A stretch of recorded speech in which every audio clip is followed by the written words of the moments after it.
Hi, I'm Ethan. I love muzzleloading. Today we're talking to James and Tambi of Schuetzen Blackpowder about what the American black powder industry has looked like over the past year and where it's going. I know you have a lot of questions about when powder is going to be here.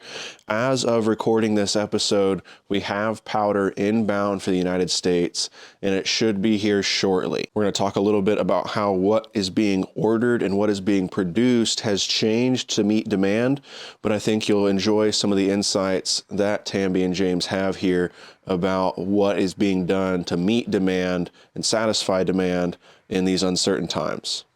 How you doing? I'm doing good. I think I'm probably having a little bit of a easier time than you are maybe this year. It's been kind of a crazy year, hasn't it?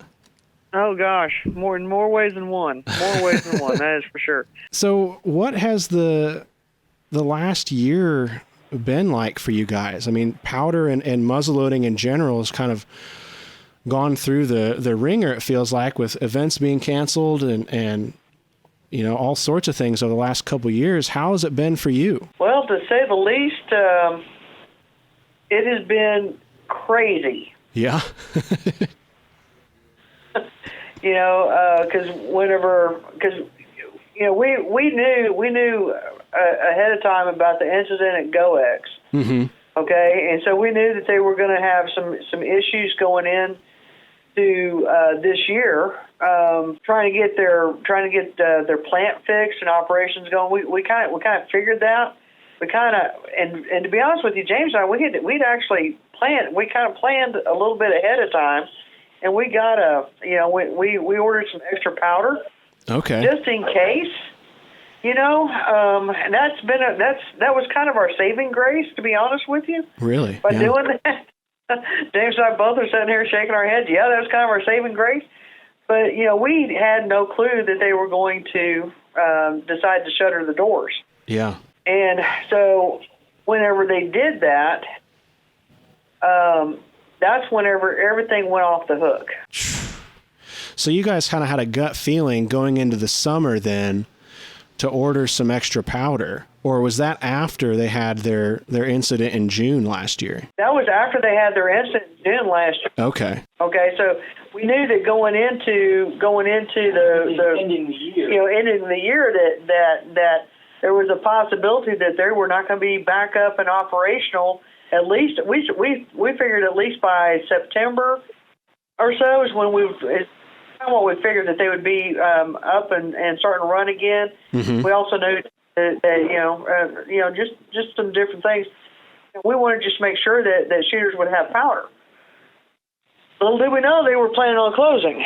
That was the kind of the shock of a lifetime. So when that news came out in, I think it was late September, what was going through your minds, you know, as the only other black powder supplier in the country? Well, my feeling was, it first hit me standpoint as a muzzleloader. I felt that this was a very negative event for black powder shooters North America altogether. And then I had to sit down and look at the situation from the viewpoint of a businessman and saying, all right, how do I make up the difference? I was on a lot of phone calls with Germans, Swiss. Then I started getting phone calls from the military, U.S. military.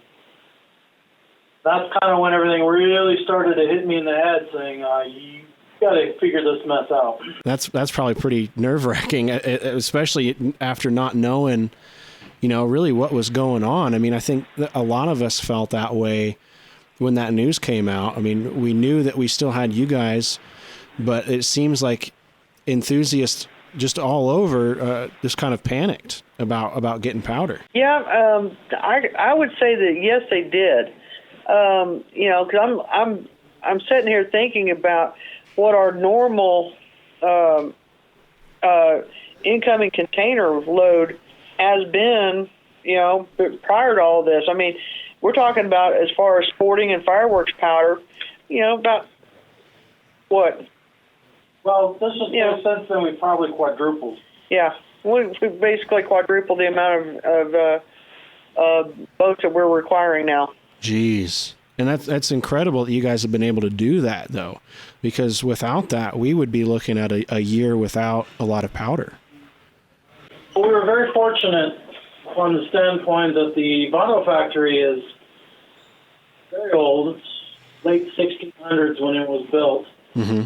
But they have set up, whenever they expanded the factory, they would just basically build another factory added onto. Okay. So they have great redundancy. And last year, they were producing around 500,000 pounds of powder, but their capacity is 1 million.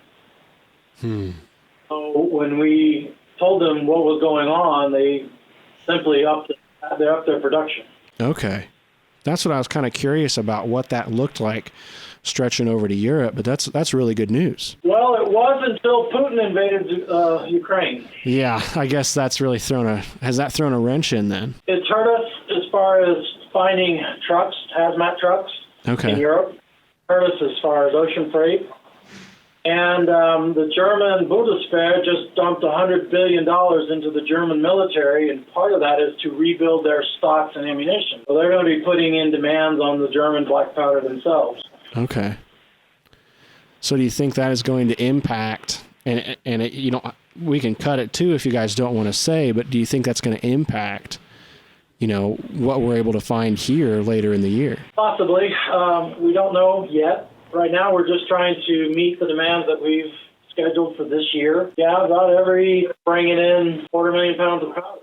Jeez, that's a lot of powder when you start thinking about it. Yes, it is. A lot of it. Are you guys dealing with that a lot more, or is it pretty autonomous? Once you've got it scheduled, what's that process look like for it to get in here? Because a lot of folks, I think before this, didn't necessarily know that you guys were around, and have now are kind of looking to you as the saving grace, which is good and bad with the current situation. Well, the good news is, yes, we've been doing this a while. We have a system set up, and I've just developed a backup system for shipping to the U.S. Bad news is, and it is there's evidence with the GoEx explosion, and to be honest, WANO and the Swiss have had their accidents in the past. Mm-hmm. Yeah, we're just like one explosion away from a real shortage. But at the moment, everybody needs to understand there is powder, it is out there, and there's more coming. Mm-hmm. There'll be more coming. Couple months. I strongly suggest do not hoard, panic. Need powder, get powder. If you don't, more's coming. Give us some time to get the pipeline filled. Yeah, because that's what's kind of filling up our days and nights and making us both bald-headed. So. I can imagine. I can't imagine the stress you guys have been under. And I'm not just saying that. I mean, just the number of questions and things that I get about it, I imagine it's about 1 million-fold for you guys. Well, the good news is also GoEx was bought. They will be back online. The only issue is when and how much will their production be. We have no idea. This is right now GoEx is a complete unknown. That's the truth of it right there. Yeah, there's a lot of uncertainty still. It'd be nice to have some concrete stuff, but it's kind of a waiting game. And I think if you're the kind of person that pays attention to raw materials and just about everything else, it can be difficult to find things right now. And, not to sound doom and gloom about it, but it's kind of a hurry up and wait situation for a lot of things. Yeah, powder included. And, I don't know if you knew that we were also last year helping out with the cap situation and bringing in caps. Yes, you were. Yeah. Let's talk about that some.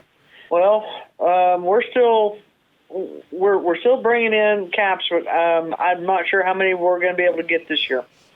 We have been working with a supplier that's actually in Germany, and he gets RWS caps for us, and so we're waiting. We're waiting on our first shipment from him right now. Okay, so the first for 2022 then. Yeah. And what caps are those then? Those are the RWS 1075s. Okay, the 1075. Yeah. 1075s and 1075 pluses. Now, from what I know, they fit on both number 10s and number 11s. Okay. because I can shoot them. I can shoot them in my revolver, and they don't hang up. And where I can't push the CCI number 10s on my revolver. So, you know, it's a little easier to handle then. That's good. And you know, but they also work perfectly on my rifles too. You know, so you know that's what they've been sending to us, and hopefully we'll be able to help keep a supply of those coming in. But I can't say how many or how much or anything like that until we actually get them here, and then it goes immediately out to my distributors, and then they sell out just almost as quick as they get them in. Right. So are those the same distributors then that distribute the powder as well, or is it a different list? Nope, it's the same list. Okay, that's good to know. I think the primer shortage is going to continue at least for a lot of the American-made stuff, because it just seems like the modern cartridge stuff is just absorbing all of it right now. Is that what you're seeing? Yeah. That, and you know, now we did hear news that a new primer manufacturer is going to be coming online here within the next year, and they're actually going to be located here in Texas, just real close to the Arkansas border. You know, that's good news. Just right out, you know, outside Texarkana. And so, yeah, that's what we were saying. That is really good news. We'll see what kind of primers that they're actually going to make, and stuff. I mean, that's. I'm hoping that they're going to see the need for muzzleloading primers. Yeah, that'd be great. I mean, even from the 10s and 11s and even the 209s would be a huge help right now for a lot of people.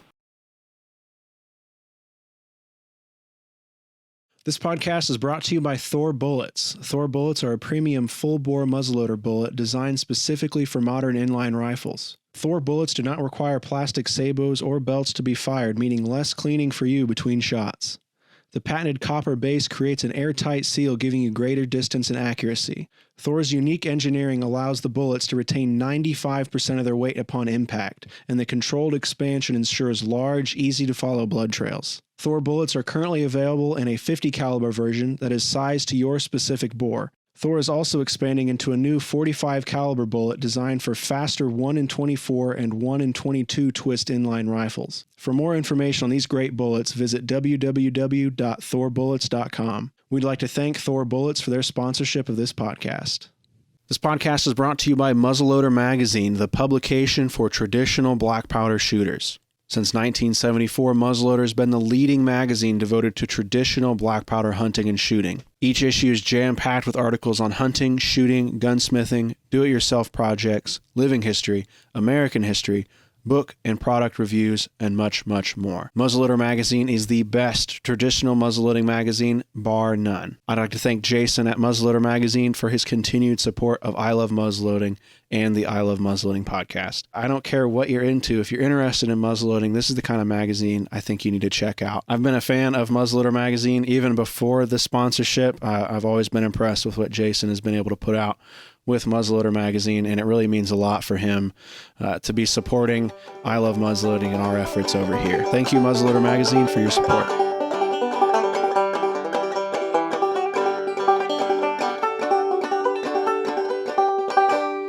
So down where you guys are at, are you starting to see events and things pop back up and people getting out and getting shooting, or are you seeing people kind of holding off for a little bit? Well, now I'm still going. I'm going to events. In fact, I'm going to one this week. I'm going out to the Red River Renegades. They're having their shotgun for it there. Oh, great. Okay. Now, I went to Brady, Texas, a couple of weeks ago, and due to the high gas prices, some people are saying, you know what, it's not worth me coming anymore. Right. And I hate to see that. Yeah. But I'm hoping that this doesn't go into the summer. But right now, I don't know. Yeah, I think it could be a kind of a shoot from home kind of year with the way gas is going. I think it kind of stinks. I don't want this to be a depressing conversation, but there's a lot of things that I think we're all dealing with that we haven't had to for a while at least. Yep.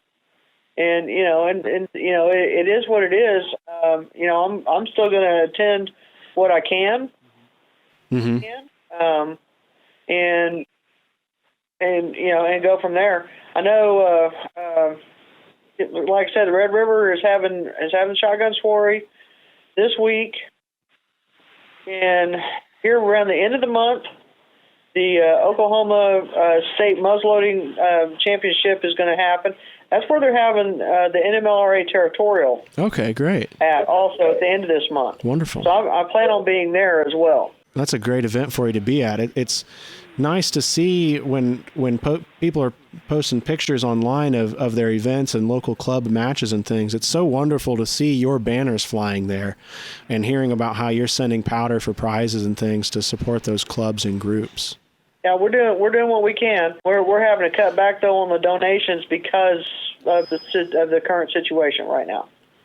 Right, and that's understandable. It's still nice to see out there though. A lot of the major companies don't necessarily pay a lot of attention to the clubs and the events and things. So it's nice to see you guys still supporting them throughout this hardship, even if you have to scale back a little bit. I'm sure everybody's appreciative of that. So I guess not to pin you down, but as far as powder shipments go, could you talk a little bit about what a normal year used to look like, and then kind of what you're anticipating this year, I guess, in just a number of shipments? Because with last fall, people, I think, were panicked because they thought that powder was produced and shipped all the time.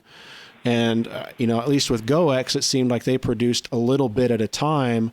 And when it was done being produced for their quota, that was it.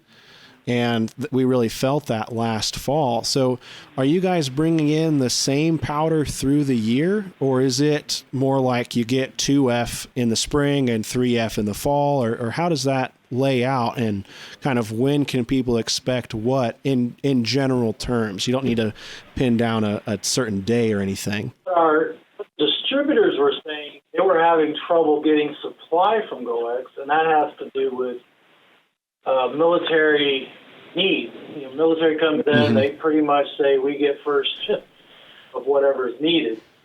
So for us, it was a combination of fireworks, mining, and shooting black powders. Okay. And then and we would bring in, just depending on demand, it could be a container of sporting and a container of fireworks, or it could be a container mixed on the situation. And with this year, we have customers that we ship direct to, full containers, distributors who are taking full containers so that they can make sure that they're well stocked. And, wow. So really, it's just because of the added production at the factory, we've just added more orders to bring in more containers of product. Okay. Now they're like June. I'm looking at a container of just 2FG. Wow. Yeah, and a container of 3FG. So we're right. And that's been part of our problem is predicting demand. Luckily, our distributors are very good with us and helping us understand their needs, and we've just been bending over backwards trying to fulfill it. Jeez. So do you guys get to sleep at all, or is it just powder all the time? Well, that first week, I didn't do much sleeping. I had a tingling through my whole body for a week. I can imagine. Jeez. As a business person, it was exciting until the reality of it hit. Then when the phone calls started hitting. Yeah. Yeah, we were nonstop there for at least 2 months. Really? Yeah, with the phone calls. It was. I think my biggest issue was people started accusing not so much us, but in a way they were saying, "Well, watch, they're going to gouge the market." And yeah. Let's talk about that a little bit, because that seemed to be everybody's first reaction to it. Well, because in a sense, well, I took economics in school. We kind of have a monopoly right now, and monopolies tend to gouge. Mm-hmm. But Tambi and I are black powder shooters. We get down in the dirt and shoot, and Tambi does more muzzle loading. I do more cartridge. But we've both been doing this for a long time, and we both appreciate what the shooters are going through. So the first thing I did is I contacted both the Swiss and the Germans, and I said, can we hold prices? And they both agreed. That's wonderful. There's been a change because of the war in Ukraine has got things screwed up, and right. And we're all facing inflation and all that. But just the fact that they were willing to commit to holding prices, and they're doing their best to do that, has shown that we understand the situation as far as the shooters go, and we're trying to take care of that. I think that's what's nice about having folks like you are in the positions that you're in. You're not just suits and number crunchers looking at another business opportunity to make an extra 15%. You care about it. I mean, and that shows through your support of the clubs and the matches and your own participation in the community as well. I think that's really refreshing, and I can understand why people immediately went to there's going to be price gouging and a monopoly. But I think you've really shown that wasn't the case. Now, I think, like you say, the war in Europe is certainly another wrench in that system that we weren't expecting, especially when it comes to black powder. But that in itself is kind of its own issue now.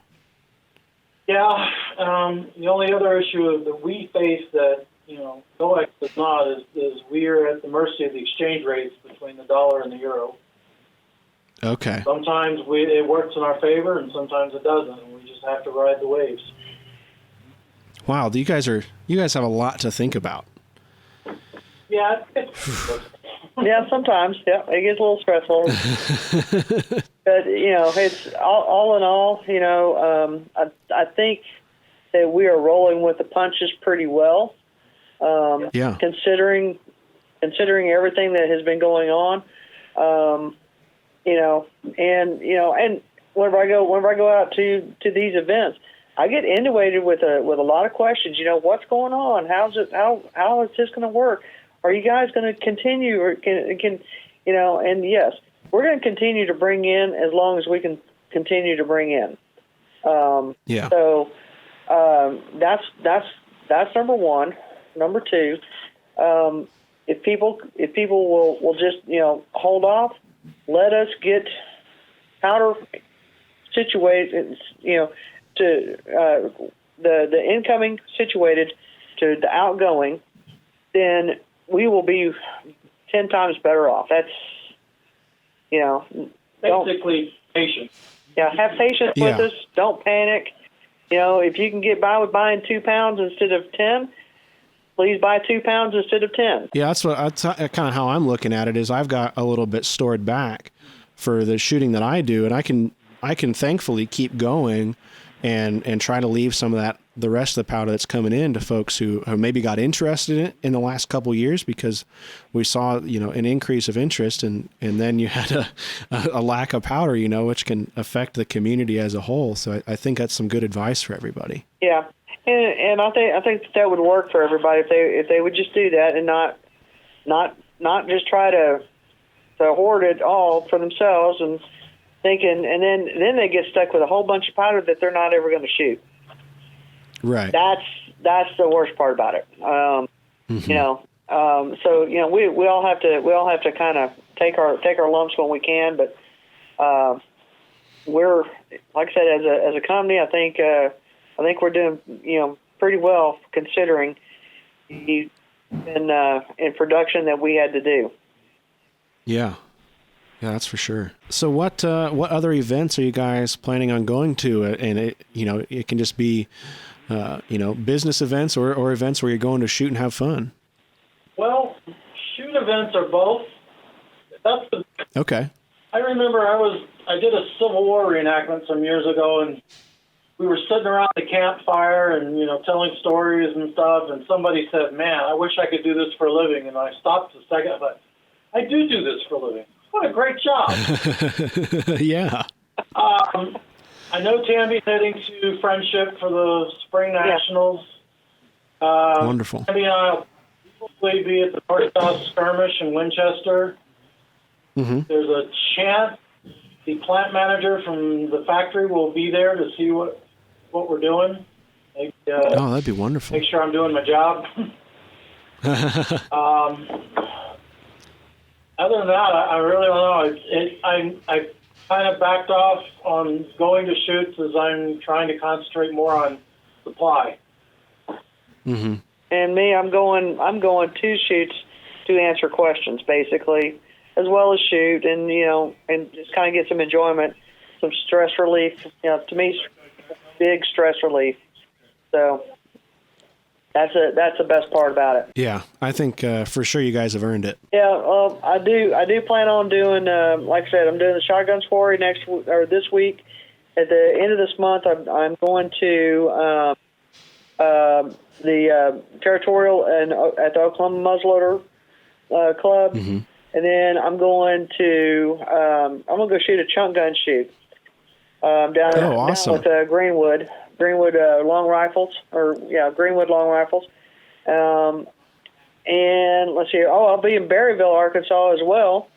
I'm gonna go shoot with them. I really wish that we could get a territorial set up with their state shoot, but I don't think that there's enough room in their menu for that. But I'll be there in Berryville in May, and then as he said, I'll be down in Friendship, going to do some shooting. So That's good. Mark Humphreys and I are going to go shoot the Woods Walk again. And Okay, great. yeah, we had a good time. We have a good time every time we do that. So Yeah. well, I think we're going to do that again. And I know I'm going to be up and down the firing line there on Friendship, and then I'll be on a couple of the shotgun ranges too. So Wonderful. yeah, all over the place. Yeah, you guys are busy. I kind of go back to my, when do you sleep? But I really appreciate it. Well, we sleep about once a week. That's great. I really appreciate you guys. That's all the questions that I have for you. I just wanted to give folks a little bit of an update from your perspective a little bit about the last year and how you were doing, because there's only so much that you can do, and I receive a lot of the questions too, and I really appreciate you taking time to help answer some of those for people out there. Our pleasure. It's our pleasure.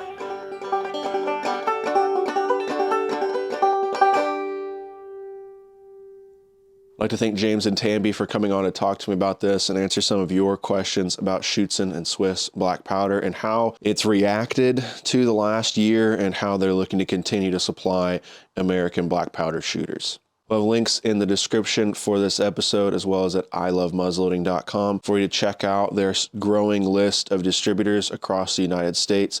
These are folks that you can generally walk into a store and purchase your black powder from, as well as order online and have it shipped to your door with that hazmat fee. If you're new to muzzleloading and black powder, I want to mention that it's always more cost effective for you to try to order 5 pounds or more to cut down on that hazmat fee. Ordering a single pound of powder gets very expensive when you factor in that hazmat fee. So if you can save up and order 5 pounds, get with some buddies and order 10 pounds or an entire case of 25 pounds, you're going to save a little bit more money and be set through fluctuations here of supply. I think it's important that we, as muzzleloading enthusiasts, return a little bit to the roots of muzzleloading, and we prepare for some of those limited availability times when it comes to ordering our supplies. It's still a lot of fun and still, I think, very important to enjoy your muzzleloaders and enjoy the people in the community around it. You just need to take a little bit of extra time, save up a little bit, and try to plan for some of these times where we've had limited availability of powder and still primers and caps. It's going to be a busy summer here around the United States as events and competitions have really woken back up after the past few years. I encourage you to visit ilovemuzzleloading.com as well as reenactingschedule.org for calendars of events related to muzzleloading and associated with muzzleloading all around the United States. We cover a lot of different eras, both on I Love Muzzleloading and Frank Jarbo's reenactingschedule.org. But what's important is all of those eras generally have some representation of muzzleloaders, and there's going to be some folks there that you can go to and learn from, talk to, and get some insights into the muzzleloading community from. That's all I have for you. I'd like to thank you so much for listening. If you have any questions, as always, please email me at ilovemuzzleloading@gmail.com. Once again, I'm Ethan. I love muzzleloading. Thank you so much for listening, and we'll catch you next time.